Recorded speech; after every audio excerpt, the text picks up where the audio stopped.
Well, howdy and welcome to the Mark Driscoll Show. I'm Pastor Landon Chase here with Mark Driscoll. We've got a full show today. Charlie Kirk's alleged killer appears in court and a lip reader fills us in on what he said to his lawyer. A school district is now using teddy bears to try to transition kindergartners, and Pastor Mark will recap his trip to DC. It was an awesome trip. You will not believe what he's about to say about it. Buckle up. It's going to be a good one. Let's jump right in.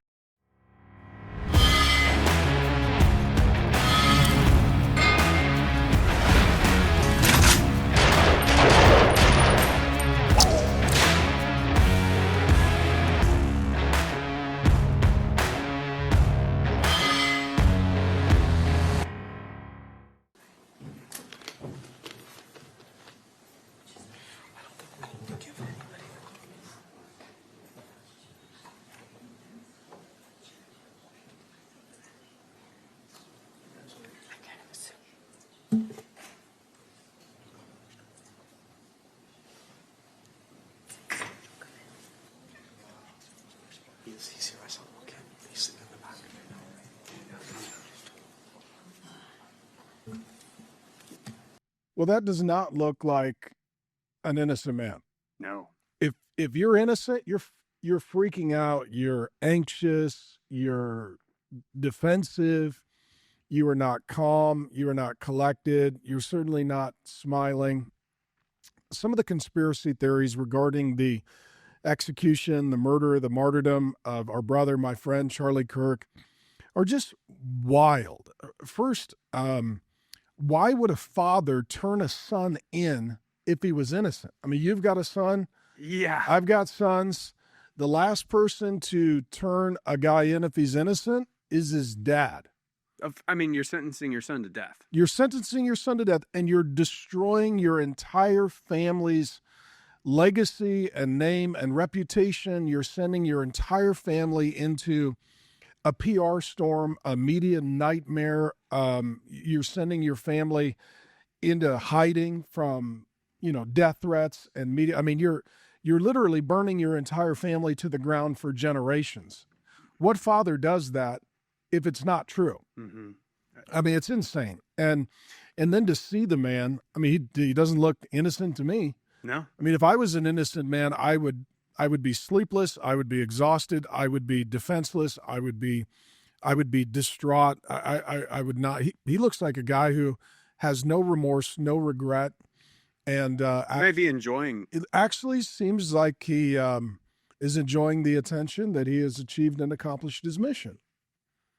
And it's really remarkable and reprehensible. I'm glad that they have allowed media into the courtroom so that we can see it. I'm glad. And what we're seeing here is ultimately it's demonic. Mm-hmm. And when we speak of demonic, we're using a word from the Bible. Jesus' half-brother James actually uses the word demonic. He says that certain things are earthly, unspiritual, meaning devoid of the Spirit of God, and demonic. That's what James says. And demonic is simply this, like, this is Satan's game plan, and Satan has unholy divine beings that go out to do his work, and his work is to steal, kill, destroy. Mm-hmm. And what happens with Charlie, the world has been, they have stolen a great man. Yep. By killing him and by destroying or seeking to destroy the work that he was doing. And so this is altogether demonic. This is evil, and we need to retain that category. And and just seeing the man, it brings an anger in me. It's like you're destroying a human being that has a wife, has kids, and what he was doing is he was sitting on a stool, sharing his microphone and platform with people who disagree with him in a way that was kind and agreeable. Mm-hmm. And so here is a civil man being murdered by someone who lacks all civility, not being destroyed by anything he has done to you personally because you've never met him, and simply being executed because you disagree with what he thinks. Yep.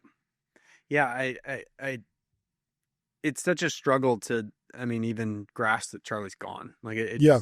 a year ago, he was at Election Sunday at our church, and he was hanging out in your office with you and Erika. Like His daughter was down on the ground playing with the toys that your son plays with and our grandkids play with. he was such a sweet man. I think everyone's struggling. There's it feels like there are so many conspiracy theories going around right now and all this. Maybe talk to him about how you see the demonic behind everything. And this genuinely could just be a demonically empowered 22-year-old boy, really, that was able to pull this off. Yeah, there's a line where mental health goes into demonic oppression or even possession. Demonic oppression is where evil comes over you to a degree that you're participating with it, and it's a blurred line between your personality and their personhood. Yeah. Demonic possession is where you're gone. Yeah. Like your personality is gone and their personhood is taken over. Mm-hmm. And here, what you're looking at to me is a man who is just fully demonic. Mm-hmm. And so it oftentimes starts with what we would call mental health. And I know this will be controversial. There are people that will say, like, I hear voices and they tell me to do horrible things. Well, that could be a psychological problem. It could be a biochemical hardwiring problem. It actually could be spiritual. You could have a divine being speaking to you, just like you have a human being speaking to you. When you hear, like, you need to kill them, you need to murder them, you need to execute them, they need to die. When you hear that, well, that ain't God. We know that. So then is that you talking to yourself, or is that a demon talking to you? And Revelation 12:10 says that Satan is the accuser of the children of God, that he accuses them day and night. If you're hearing something in the second person, you may be having a demonic encounter. And so the problem that we have today is we have a lot of people with mental health, but we don't have any clinical categories to deal with the demonic. Like in the DSM, the Diagnostic and Statistical Manual of Mental Health Disorders, which is considered the Bible for mental health, it mentions the soul 0 times. It doesn't even acknowledge that you have a soul or that you're a spiritual being. It doesn't talk about the Holy Spirit or demons 0 times. So if you're having mental health issues, and maybe it's spiritual or it's demonic oppression or possession, you go to somebody that's clinically trained but not spiritually aware, they don't even consider that it could be demonic. And what that means is if it's demonic, you can give them as many prescriptions as you want. Nothing is going to help, because what they need is deliverance. They need the Spirit of God to cast the unclean spirit out and to replace the unclean spirit with the Holy Spirit so that they can live a new life as a new person by a new power. And so a guy like this, honestly, he needs to get saved. Mm-hmm. Otherwise, he is pure evil, and he is just going to die and go to hell and get tormented forever, because like Judas Iscariot, who murdered Jesus, he has literally just handed himself over to Satan. And so this is what Judas does. It literally says Satan entered into him. Yep. And then he murdered Jesus. Here you've got this guy, Tyler Robinson. Satan enters into him. He murders Charlie because Charlie is serving Jesus. This is a replay, a lesser replay. Charlie is not Jesus, but he is serving Jesus. This is a replay of what we saw with the murder of Christ with Judas Iscariot. Yep. Yeah, and we don't see any remorse from this kid. There hasn't been a public apology. I'm sorry to the wife, to the kids. There's been none of that. Because any sane 22-year-old, okay, you can whatever. You muster up the courage to make a horrible life-ending decision for someone else. You have to sit in that the next weeks and months after. It's been 3 months. That eats at a normal person, any sane, anyone with a conscience. Mm-hmm. And it has not, apparently, with this kid. I think that really lends to the demonic and just the soul. Well, thank you to our partners at Goldco. Since we have been partnering with them, we have gotten some questions from you. One of the most common questions is now the right time to buy gold and silver, or should you wait for prices to come down? Well, here's the answer. Precious metals are not quick flips. You buy precious metals for legacy, to preserve assets for your retirement and for your children. While you're waiting for the perfect price, your cash is losing value. It's literally melting while you are waiting. That's why I'm encouraging you to put your money into gold and silver with our partners at Goldco. They'll give you a free 2026 gold and silver kit to help you learn more. Plus, there's a bonus silver or gold offer, one you can't beat. It's a 10% instant match for those who qualify. So here's what you need to do. Give Goldco a call today, 855-512-GOLD. Again, that's 855-512-GOLD, or you can just click on the link below. Thank you very much. Take care, and God bless. Speaking of the soul, we wanted to show this clip of Erika this week, challenging parents and how to raise their kids so that this doesn't continue to happen. Yeah, because this oftentimes starts with mental health. And you've got to check yourself, like, am I living online? Am I bitter? Am I starting to get suicidal ideation, or am I starting to fantasize about harming others? I mean, there are some indicators that you're getting darker and not doing well. Yep, 100%. Well, let's roll that clip, guys. I will never agree with political violence. My husband is a victim of it. I'm a victim of it.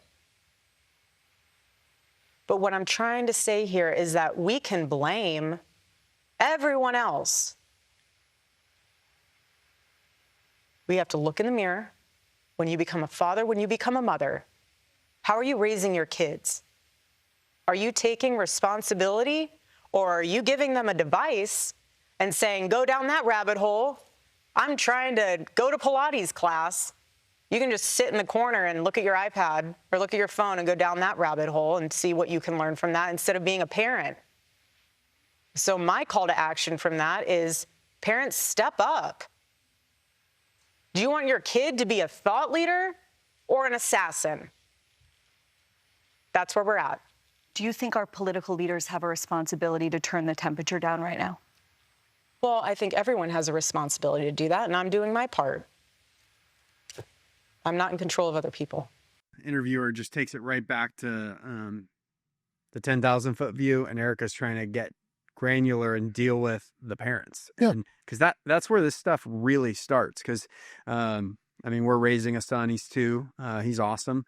The thing he doesn't ever get is screens. Like, maybe on a flight for an hour, he'll watch a screen. But that's the only thing, because he's a little boy and it's hard to fly. But it is wild what we allow our children to watch, especially online. A stat came out this week that 109 out of the 300 pieces of kids content on Netflix are LGBTQ+. Like, they have... It's an agenda. It's an agenda in a third of the things on Netflix that we just let our kids, it just goes on autoplay. So one thing will play and then it'll take it to a like show and a like show. YouTube's the same way, YouTube Kids. It's wild what all these platforms are doing to indoctrinate our kids. So we're really cautious, but do you believe Erika's right in calling out the parents in this? Yeah, no, I absolutely. And parents will give an account to God. And at the end of the day, if you don't parent your child, you know, you are responsible in the sight of God. And I appreciate Erika, and I love Erika. I respect Erika. And I would just say to everyone, pray for her. They're going into AmFest this week, which is a massive event. They've got security issues. J.D. Vance will be there. We know a lot of the team. It's an event without Charlie, so it's going to be very complicated. And Erika's in a double bind. She's in an impossible position. We were talking about this off show. Like, if she goes out and does media events, they're saying she's a terrible mother. She's not home with her kids. If she's home with her kids, they're saying she's a terrible leader. She's not out doing events.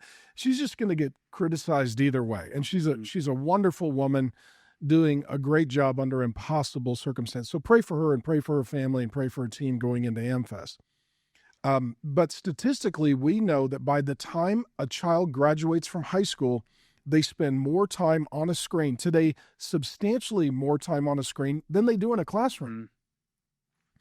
That means that this is the primary influence on the raising of a human being. Well, that's a terrifying fact. Um, and, to me, I mean, I grew up, what's wild is I grew up before the internet.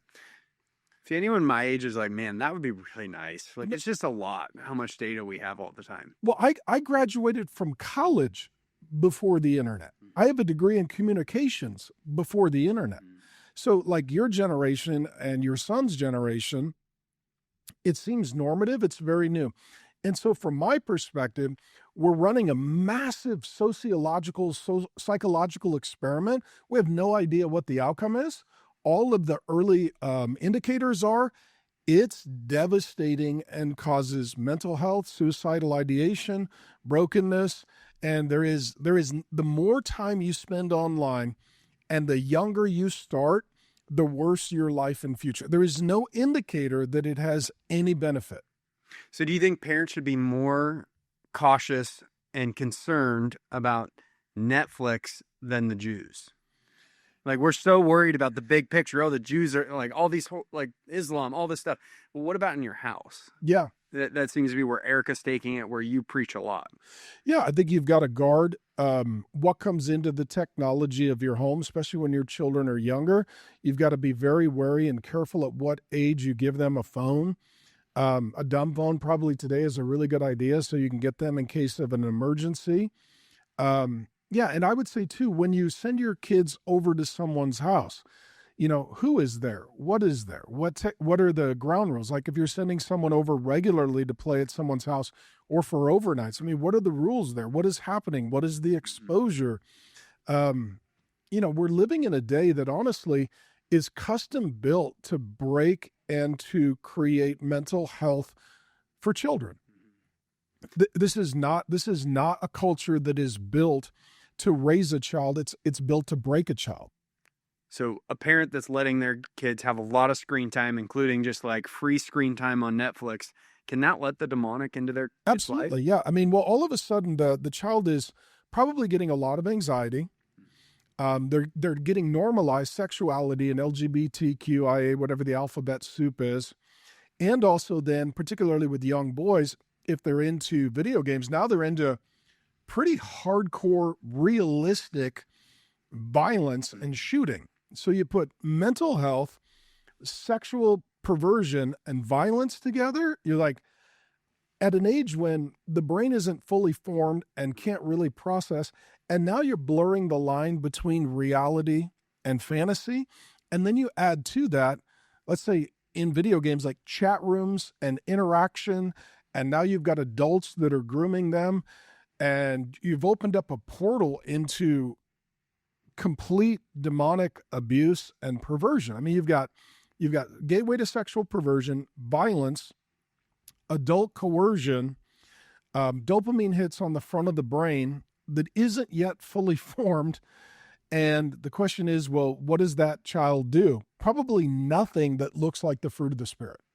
100%. And so I think Erika's point, like this Tyler Robinson kid, he was raised in a conservative Mormon household, all of a sudden ends up in transgender groups, sleeping with a guy, boyfriend, just in a group with furries, like all this weird stuff. And he's only like a few years out of the household. This starts when you're raising your sons. Yeah, and what's weird too, it's just a weird like fact. So also the shooter in Butler, Pennsylvania with President Trump and Tyler Robinson, the killer of Charlie Kirk, they're both in these underground, like bizarre sex fetish, furry communities. These very, small, outlier, bizarre sex fetish groups, but they're producing, shooters. Uh-huh. I mean, it's strange. And what you've got too with a lot of the shootings at Christian schools and places of faith, the media sort of suppresses it, but it's a high proportion of transgenders, some of whom are on, hormones and puberty blockers and testosterone, and it's sort of messing with the biology of the body. And nobody's asking like, well, is this affecting their mental well-being, and is it instigating, unwell behavior? Nobody wants to ask that because it's like, well, that would be bigoted. Well, let's just ask the question and follow the facts. Yeah. And I think something that's been brought up a lot is both those young men are exactly who Charlie was trying to reach. Exactly. And it's exactly who you try to reach with a lot of your teaching.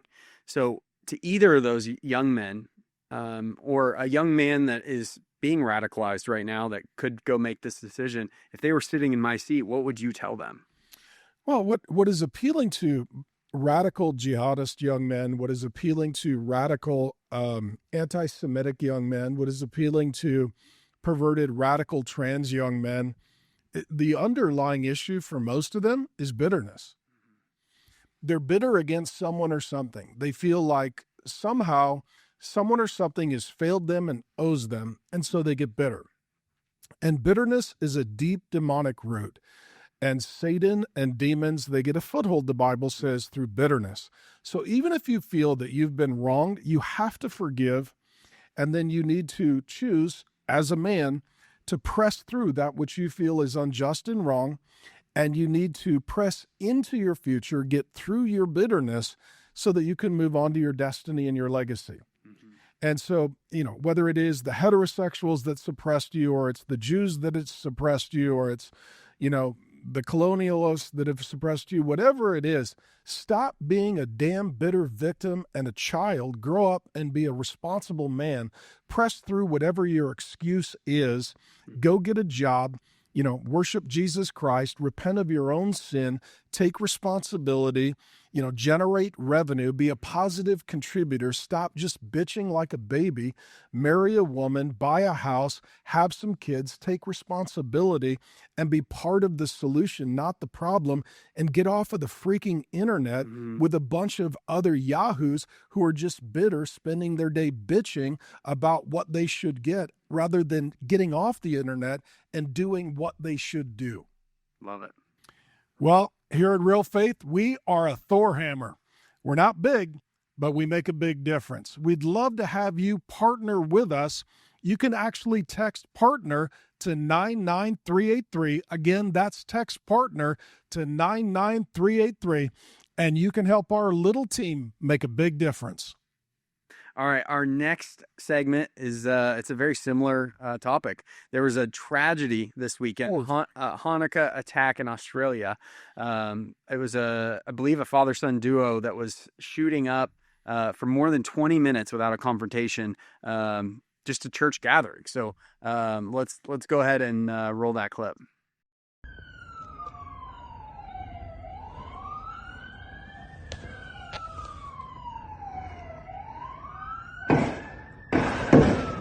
Oh! Ça merde! Oh mon gros! Oh! Ouais, mais il y a son pote, il va se faire tirer dessus! Il est trop con le mec qui a l'arme!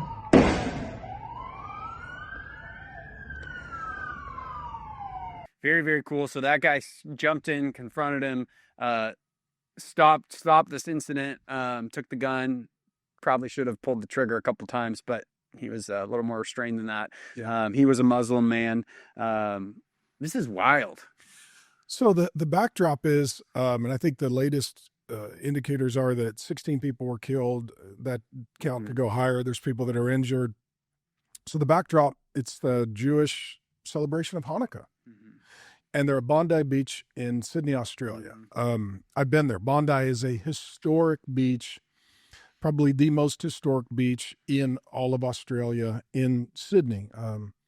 Years ago, when I had the honor of touring and preaching in Australia, Grace and I actually had one of our wedding anniversary dinners on Bondi Beach. And so our kids have been there as well. It's a beautiful area. And so the Jewish people are there to celebrate Hanukkah peacefully. Rolls in, to the best of the news is reporting, a father-son radicalized jihadist Muslim father-son. The New York Post reported that they were radicalized and had, at least the son had graduated from a pretty extremist training program at a mosque. And so now you're looking at jihadi Muslims. And so they show up and just start opening fire on Jewish people. This raises just innumerable issues. Number one, we are seeing a growing tide of anti-Semitism. And a friend of mine, I don't know if he's a political commentator. I don't know if he posted it online yet, so I won't say his name, but not to blame him, but just as an observation. So like Tucker Carlson this year on X has posted zero criticisms of Muslims and repeated criticisms of Jews. Mm-hmm. And it's like, well, so is the existential threat in the West coming from Jews or jihadis?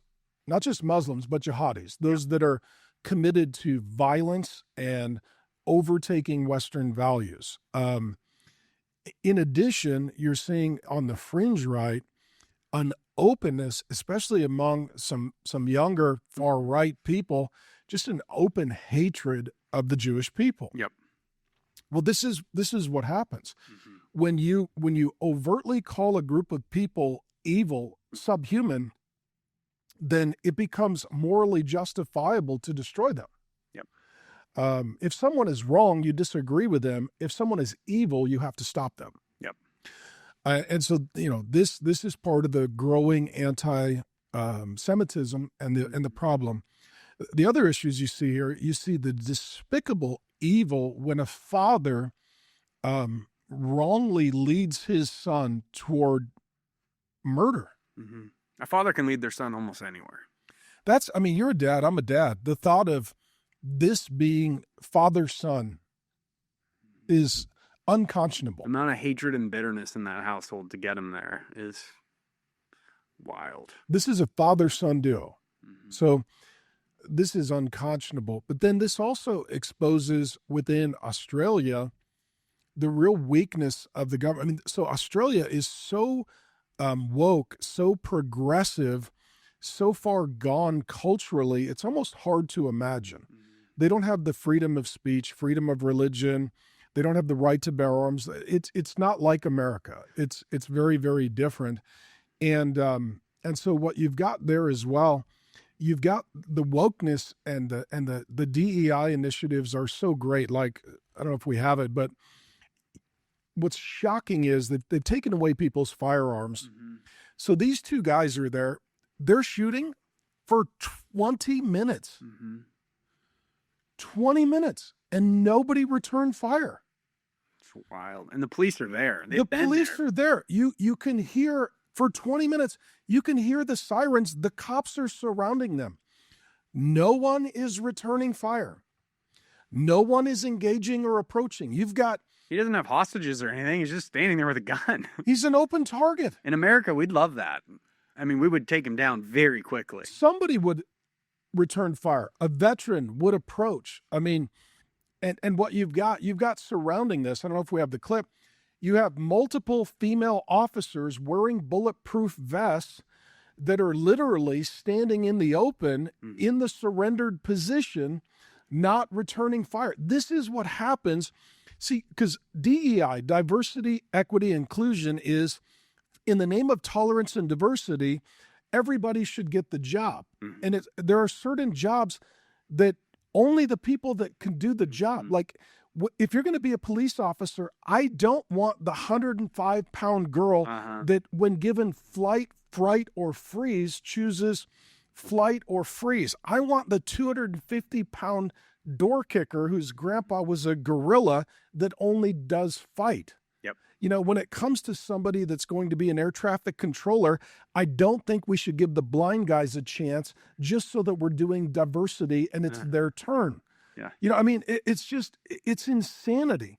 But this is what happens. And when you start to vilify police officers, when you start to negate rule of law, when you start to defund, devalue, disrespect, dishonor, disregard the police, when you really need them, what you get is, civil patrol officers show up. This is exactly what we're going for right now in New York. Mm-hmm. Just voted for a Democratic Socialist mayor. If you want to know what it looks like freaking Sydney, Australia. Mm-hmm. This is what we just voted for in the People's Republic of Seattle, our former hometown. Yep. They just voted for a Democratic Socialist mayor that literally is going to run the playbook for Sydney, Australia. This is exactly what we're voting for in America. And what happens is evil never stops itself. And so unless there are strong, good, door kicker alpha men who get between evil and women and children, then evil completely takes over. And this is exactly what it looks like. So to his credit, the guy who got involved, apparently he's also a Muslim. So the problem is not that you're a Muslim. The problem is you're a jihadi. So if you're going to come into a country, are you going to be a citizen? Are you going to carry forth the values? Are you going to respect the law? Are you an invader, or are you coming in to, assimilate into the culture? So the man who took away the gun, he's apparently a Muslim, did a great thing. Honor him as a good man. He did apparently take the gun and then leave it at the tree. I wish he would have kept the gun and continued his job. Yep. But, isn't it wild that two men are firing for 20 minutes and the only person who engages them is a civilian? It's wild. I just looked up. So Sydney, their police force, they've been doing a big DEI push, and approximately 32% of their officers are women. And in America, we're at 10% in full-time roles, women cops. But our goal is by 2030 to have that be at 30%. So we are aiming to be Australia and America. It's what the major cities are going for. Yep. So women shouldn't fill any job that a man could fill. So the jobs, whether it be in combat, whether it be in firefighting, whether it be in other first responding, whether it be in police force, the standards should be set, and you should have to meet those standards. And if those standards are lowered to accommodate people, what we are now getting is people who cannot do the job, meaning we are putting in harm's way not only the people doing the job, but the people that they are supposed to protect and preserve. Yeah. That is not loving or caring. That is irresponsible, and that is negligence. I mean, if you're in combat and you can't run a certain number of miles and carry a certain weighted pack and engage in hand-to-hand combat, so the most asinine thing I may have ever heard is diversity is our strength. It's a weakness for sure. It's a weakness for sure. Like, there's a 3-foot guy who weighs 80 pounds. That doesn't make us stronger in a cage fight. There's a guy who can't see. That doesn't make us stronger in a gunfight. There's a gal who, will have a nervous breakdown if we get her pronouns wrong. That doesn't make us stronger in a cultural fight. It's lunacy. Yeah, I think it was interesting. I'm forgetting who talked about it, but talking about DEI and stuff. There's zero women that want to go be a coal miner or a bricklayer. Those are very hard jobs, and they're 99% male. But we want DEI in all these very public roles. And it was interesting. Netflix just came out with some coal mining show where there's the woman coal miner is the hero, and it's like, that's never going to happen. That's just not it. Women are great at a lot of things men could never do. They are singularly gifted at something men will never be capable of. Zero of us were born to a man. They have a unique superpower. They do have a superpower, and they should enjoy it and live into that gifting and calling, because it's incredible. To be able to produce life is insane to a man. We can just work hard. Yeah. That's all we can do. But this is where, to me, it's like you go from the theoretical to the practical. And the theoretical is we would like to have a very diverse police force. The practical is a father-son jihadi team are shooting for 20 minutes and somebody needs to stop them. Okay? Well, nobody did. For 20 minutes, I don't know about you. Like if this was a church service with a baptismal and I'm stuck on an open beach, I'm not thinking diversity is our strength. No. I'm thinking everyone should own a gun. Strength. Good men should own guns, and good men should get involved. Yeah, and I would say too, just for pastors and faith leaders, we've really got to start to rethink public events. Like I've done public baptisms at public parks and beaches, and I've done outdoor rallies and evangelistic events and crusades and such. And I think it's really time to rethink all of that. I mean, it's very, very sad, but we saw Charlie Kirk shot in a public place. We now see the Jewish celebration of Hanukkah turn into a mass murder. It's sad when your faith can't be public, but when it jeopardizes the safety of the people who are participating, you really got to start to think about being indoors, security checkpoints. I think it was even Ben Shapiro, after Charlie was shot, said, I don't think I'm going to do any more outdoor events. Rather, we're going to bring it inside with security checkpoints. And so, I would just encourage faith leaders, start thinking about security and outdoor events, though we should have the freedom to do them. Is the reward worth the risk? Yep. 100%. And John Lovell would call that, he's a good friend of yours, it's a soft target. And we need to not let our flock be a soft target, because we're called to be pastors and shepherds protecting our flock. And if people want to make an example of our flock, we can't do that. We need to protect our flock, because it feels like these things are going to happen more and more. And the end zone of Islam is to terrify, destroy, and take over.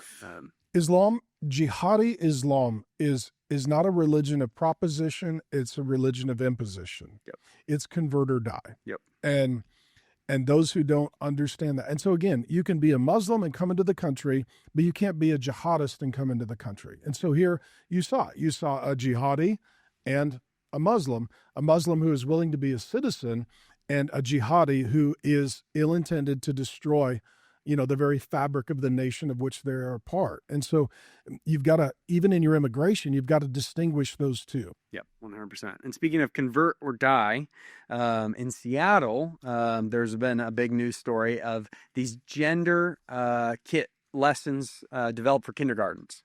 And the big picture book was titled Introducing Teddy. And Teddy is a teddy bear named Thomas who decides he wants to be Tilly, a girl teddy bear. And so they're teaching this to children in Seattle. The big lessons are acceptance, compassion, gender role, and that we're all unique. And this is being taught to not to our children, because we left Seattle, but it's being taught in the United States of America in public schools funded by our government. Is there any hope for government schools? Like, what is your take on all this? Yeah. So, I mean, I grew up in Seattle. We left Seattle over a decade ago. For those who live maybe in still conservative pockets, it is hard to fathom or conceive how far gone certain places are. Mm-hmm. And so this is just one of many case studies or examples. So this is a K-5 curriculum for children. So you're looking at 5 or 6 year olds. They don't know the world at all. And they certainly aren't thinking about genitalia and sexuality unless they're being groomed. 100%. The only way a child at age 5 or 6 is thinking about genitalia or sexuality is if they're being groomed by pedophiles for abuse. Otherwise, they shouldn't be thinking about those things. Mm-hmm. And so this is a curriculum that, is teaching them to undergo gender transition. And so, if you are a parent that is a Christian or sane in these areas, you cannot send your children to a government school. It's not a public school, it's a government school. Mm-hmm. And a government school is trying to brainwash your child to be dependent upon the government. And if the child is dependent upon the government, they're going to grow up to despise your God. Yep.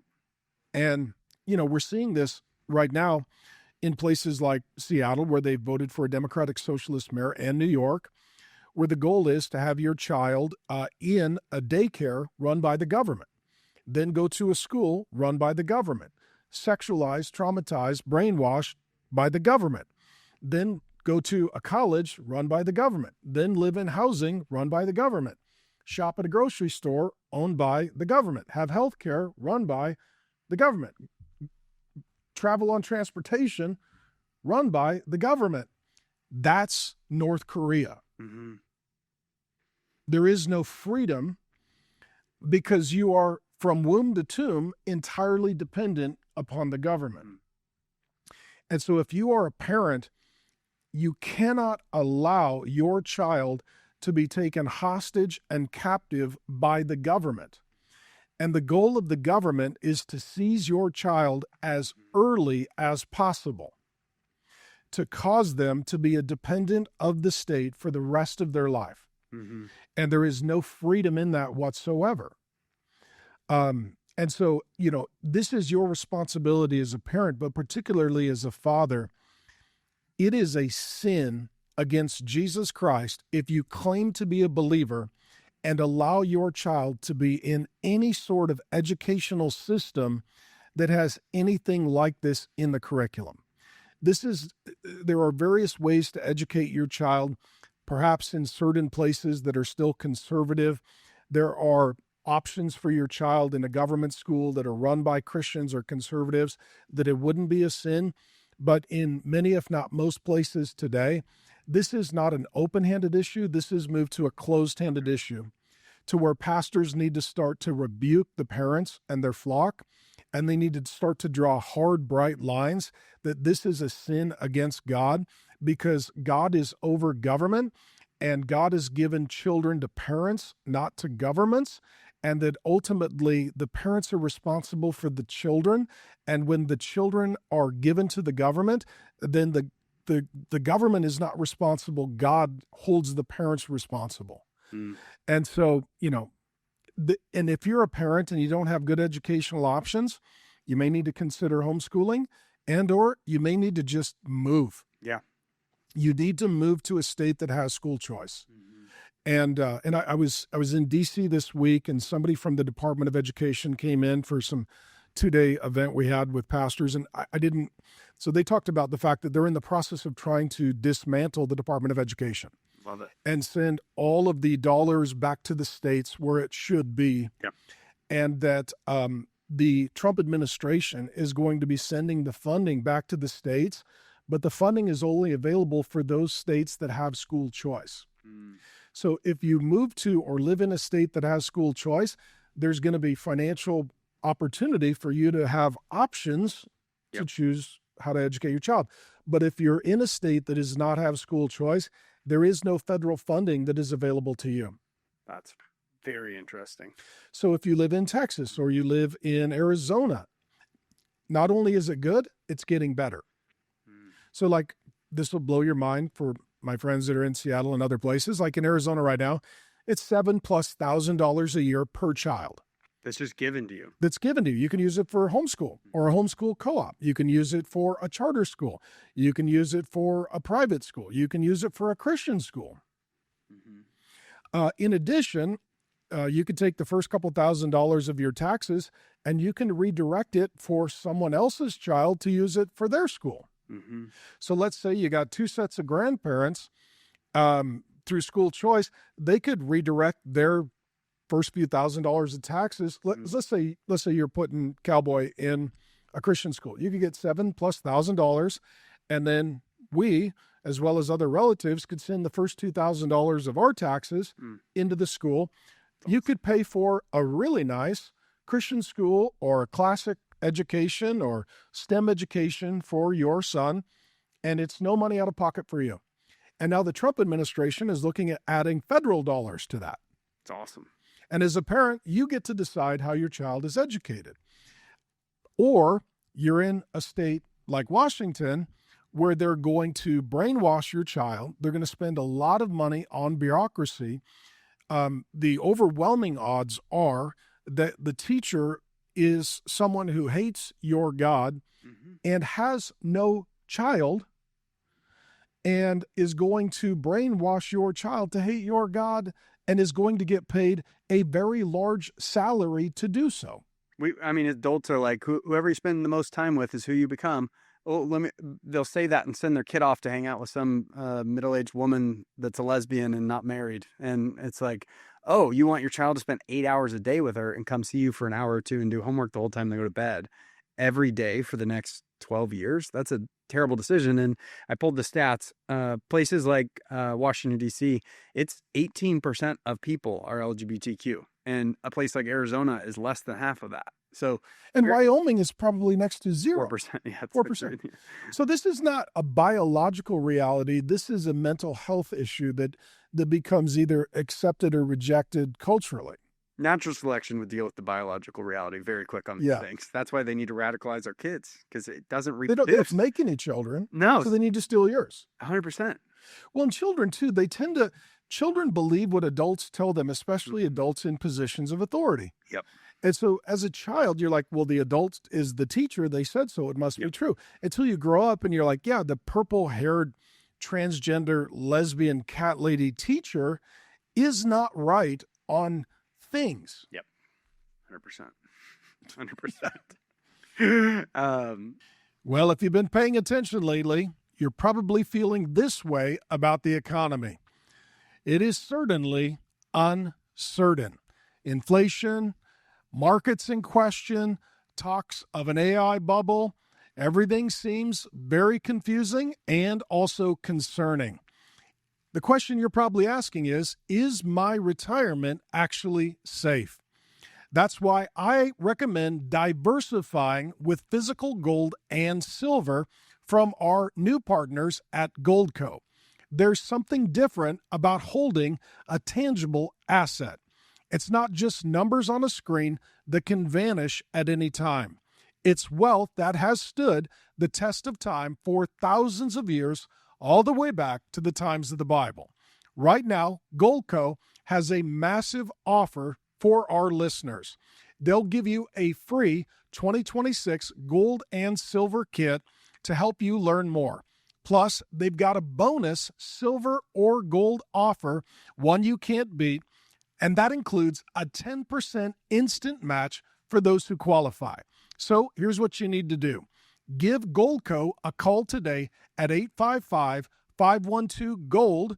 Again, that's 855-512-GOLD, or you can just click on the link below.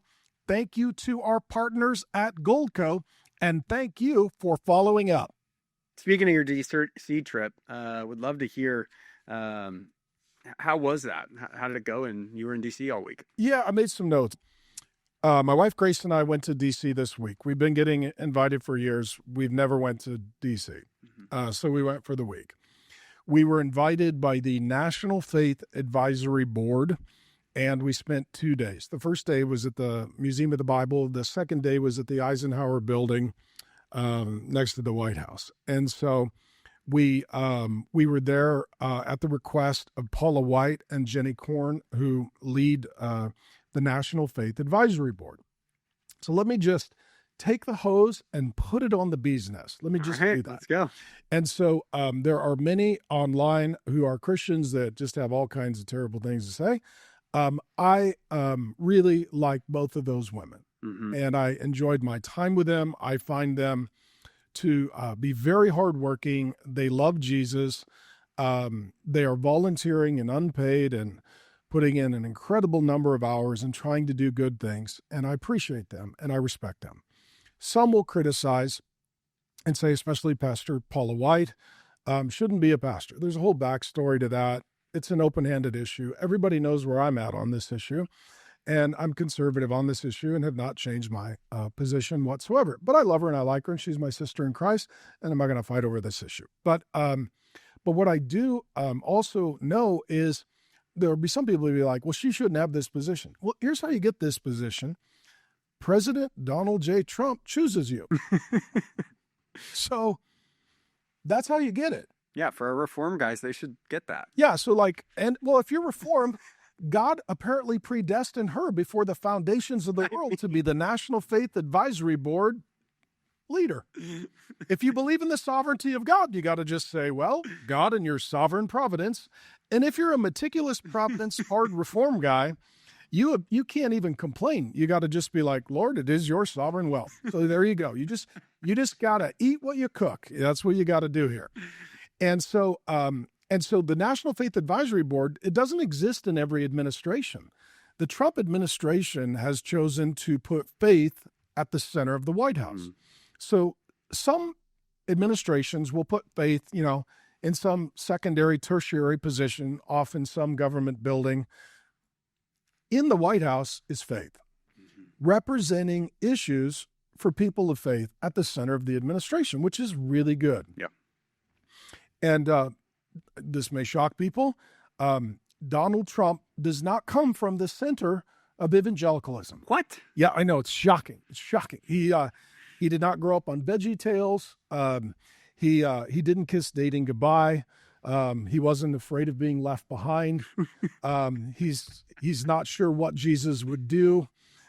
He doesn't, fix his breath with testaments. He didn't grow up in the center of evangelicalism. Why is it so important to him? Well, so he doesn't know a lot of pastors. Yeah.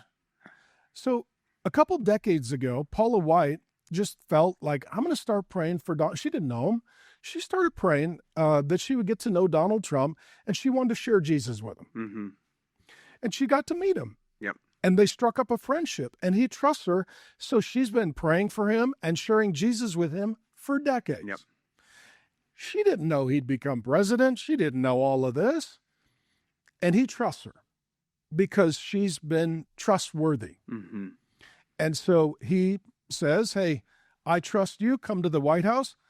I believe that faith is important, and I want to protect religious liberty and faith. And I trust you because I've known you for a long time and you've operated with integrity. Praise God. Praise God. Thank you. Uh-huh. And so what we have now is not only a faith office at the White House, but in the other major parts of the administration, there's a representative for faith. And they're representing people of faith. And so we had 2 days of like TED Talks. Small invite-only number of faith leaders, pastors, were there, and people came in and shared what they're doing in the administration. I'll give you an example. Like RFK came in and talked and shared some interesting things. Like the SNAP benefits, 10% goes to candy bars and 8% goes to sugary soda drinks. So 20%. And you're like, and that creates diabetes and poor health, which then pushes our need for, medical help that later on creates diabetes and medication. And so he's making the argument that if we really care about people, we've got to fix diet, especially in poor communities. You're like, well, that's interesting. We heard from people from all the departments. The gal from the Department of Education was really interesting. She podcasts, by the way. That's cool. And she's trying to dismantle the Department of Education, and her whole premise was putting education back into the hands of parents based upon her reading of the New Testament and biblical convictions. I love it. I was like, okay, sister, that's good. I'll give you some other ones as well. There was one of the senior leaders under Pam Bondi in the Department of Justice. He's actually a pastor, saved in the Jesus movement, and covers pulpits for churches around America.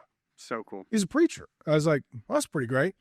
And he, the other one too, Secretary Kristi Noem came in. She's getting lit on fire all the time, shared her testimony and why she's doing the job. One of my favorites was Secretary Scott Turner from the HUD, Housing and Urban Development. He's a pastor. He served under Pastor Jack Graham at Prestonwood Baptist Church. He was the president of the Southern Baptist Convention. Jack Graham's a great guy, good man of God. And I'll tell you, man, like I would absolutely be honored to have Scott Turner come preach at my church. The guy was amazing. It's awesome. We had Border Patrol agents that loved Jesus and came in and did some amazing work. I mean, it was just really interesting. And some of the things that the Faith Division is working on, and this is where maybe Christians don't understand, primarily what they're doing is policy. Yeah. And policy is messy, complicated, arduous. And so they're trying to figure out, based upon previous administrations, how have they really weaponized the government against people of faith? Like there was a presentation that showed it's been significantly easier for a gay couple to adopt a child than a Christian couple. Trying to put more of them in the future. It's crazy. Because if you were going to adopt a child, you had to agree to raise the child LGBTQIA friendly. Yep. And if you're a Christian, you're like, I can't do that. So they discriminated against Christians adopting children. Wow. And they're changing that with policy. One of the ones, Lennon, that just blew my mind, they released us to go meet with representatives. They're pushing a bill right now. I did not know this. These are some of there's a million of these, but one of them is to pass med school and to get your license as a doctor, you need to be present and or participate in a certain number of abortions. Gosh, which goes against their whole thing of do no harm. The Hippocratic Oath. And there is no objection or exception for conscience. It's wild. So let's say you're a Christian. Let's say you're a Christian woman who says, I'm pro-life, I love kids, I want to be a pediatrician, and I want to help kids. To do that, I need to go be involved in a certain number of abortions. So they're discriminating against Christians being in healthcare. I mean, because like during COVID, a lot of them dropped out over the vaccine, and Exactly. a lot of them will drop out over this. So all of the doctors are government.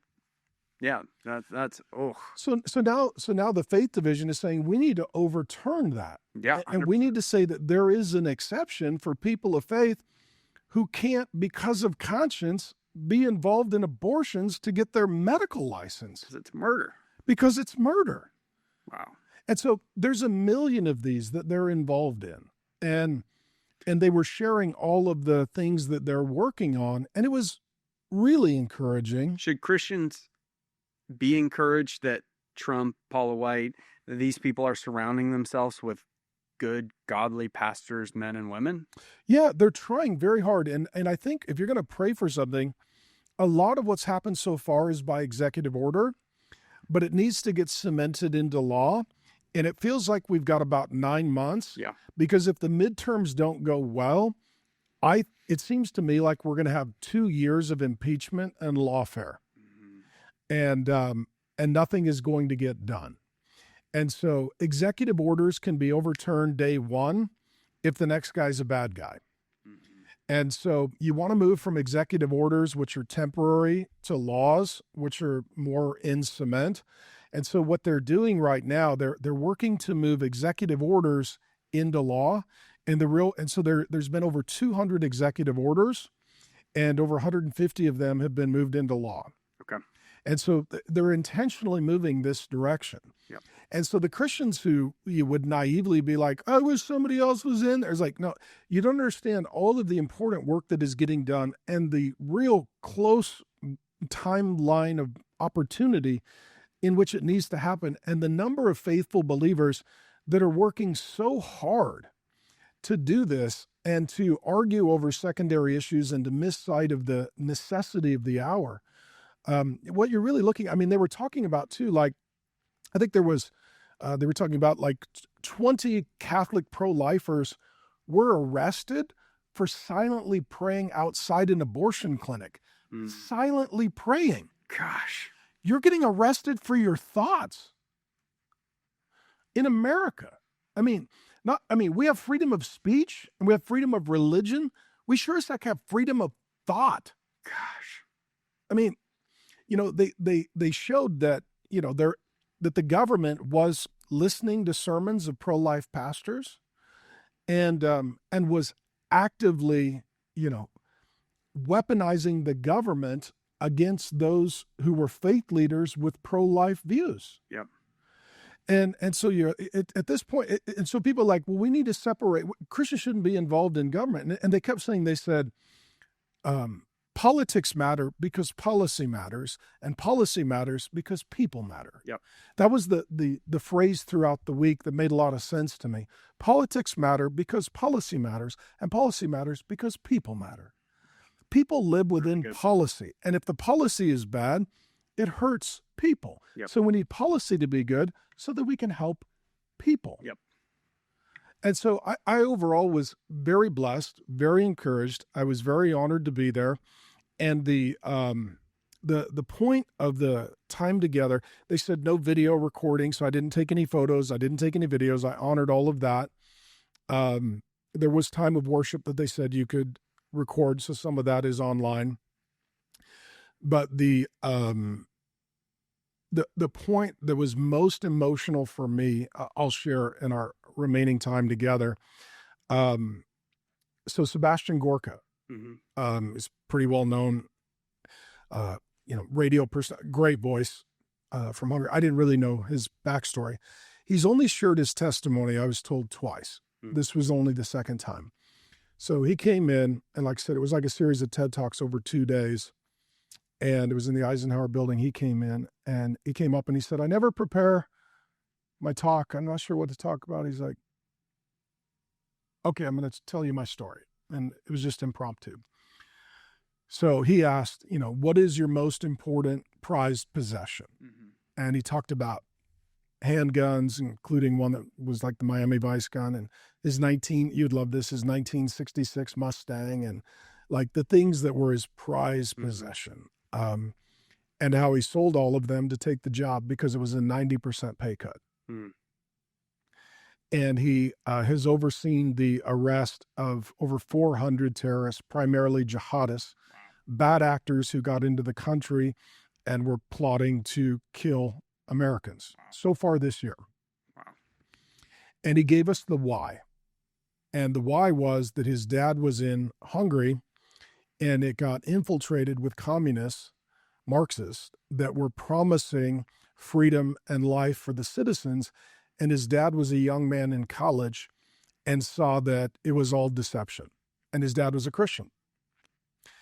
And so his dad, as a college student, formed an underground Christian group of men who started doing intel collection against the communists and sending it to MI6 intelligence in Great Britain, saying, here's what's really going on in the country. Here's what's really going on the campus. It's a Marxist takeover. It's communism. It's deception. His dad was sending that information to a legendary double agent in MI6 who was working for the communists, for the Marxists. Wow. Nothing was ever done, but that information was given to the Marxists and communists, who then arrested his dad, abused him, beat him, put him in 2 years of solitary confinement. I think he was 20. His dad was 20 years old. My gosh. Christian. Now he's being persecuted for his faith. He's put underground, and he is forced into hard labor. I think producing coal with hand tools, tons a day, for years. Yep. In solitary confinement. Wow. His dad never broke. His dad never denied Christ. His dad ended up being eventually in confinement with a bunch of hard line, old school, real deal Jesuit priests. Wow. And they worshiped and they prayed together. His dad was only given one toothbrush, and he scraped it into a cross, and he would kneel before it, and he would pray to Jesus Christ when he was in confinement. And that's the one thing that Sebastian has in his safe as his most prized possession, is his dad's cross that he prayed to out of his toothbrush in solitary confinement fighting the communists. Wow. And that's why he took the job. That's incredible. I mean, I was in tears. I couldn't believe it. And I'm like, these are the people that are doing the jobs, and this is why they're doing them. Yep. And I was shocked at some of the people and the depth of their faith and the sacrifices they are making and the why behind them. It's incredible. Yeah. And so the National Faith Advisory Board, I have the utmost respect for, was tremendously encouraged by, honored to be invited to, and and have only good things to say about, and I'm exceedingly grateful for. So cool. So cool. So Christians can be I'd encourage you guys be praying for these pastors, these people, these men and women that are making huge sacrifices, as you just shared, to try to affect America's policy because people matter. And that is incredible. Thank you, Pastor Mark, for going there, for praying for those men, for praying for Trump. And thank you guys for tuning in. As we head into year end, would encourage you guys, if you enjoy this ministry, if this ministry has helped you, jump on realfaith.com/partner. Give a gift. We are a nonprofit. We have a staff. We have a property we're trying to build out so we can get more Bible teaching, more commentary out there to help Christians live in this day and age, because it is getting darker out there, and we need truth more than ever. So thank you guys for tuning in, and we'll see you next week for a special Christmas episode.